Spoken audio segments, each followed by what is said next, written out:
हले तो अस्सलाम वालेकुम दोस्तों। जीअं त ही दोस्त कुझु ॾींहंनि खां वठी यकी बीमार हुयो, 2-3 महीननि खां वठी हिनखे आंड्रे जी तकलीफ़ हुई। हुनखे ॾेखार थोरो आंड्रे जी तकलीफ़ हुई। हुन पहिरियों ऑपरेशन करायो हुयो ऐं ॿियों ऑपरेशन वरी हिन वक़्तु अॼु या सुभाणे चांडिका हॉस्पिटल में थिए पियो। उन मिसकिन जी पोस्ट हलाइण जे लाइ हुन हिकिड़े अलाह जे बहाने 5,000 रुपया डोनेट कया आहिनि। हिन मिसकिन खे असां 5,000 रुपया ॾेई रहिया आहियूं ऐं सभिनी वस वारनि खे अपील आहे त पंहिंजे खेर खेरात मां सदकात मां हिन मिसकिन जी बि मदद कयो त वॾी महिरबानी थींदी। हिन मिसकिन जो ऑपरेशन आहे।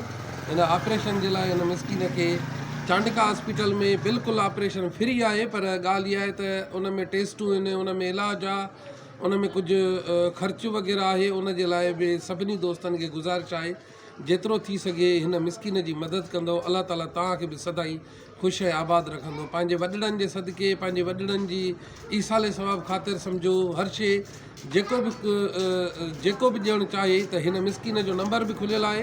हिन मिसकिन जो नंबर बि उन में ॾियूं था, मां पंहिंजो नंबर बि उन में ॾियां थो।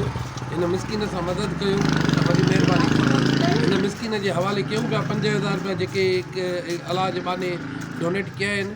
सो वधीक सभिनी दोस्तनि खे अपील आहे त हिन मिसकिन जी मदद कंदा त वॾी महिरबानी थींदी। जीअं जीअं हे पंहिंजे घर जो ख़र्चो बि हलाए सघे ऐं जेको आहे ऑपरेशन बि कराए सघे। हिन मिसकिन खे को बि वस कोन्हे, न ज़मीन अथसि, न कारोबार अथसि, न ज़रई ज़मीन अथसि, न पंहिंजो घरु अथसि, कुझु बि कोन्हेसि। मसवाड़ी घर में आहे ऐं पंहिंजो वीचारो 2 वेला खाइण ते बि मजबूर आहे। हिन वक़्तु कुझु बि हाल कोन्हेसि जो हिन मिसकिन खे पंहिंजो हुजे।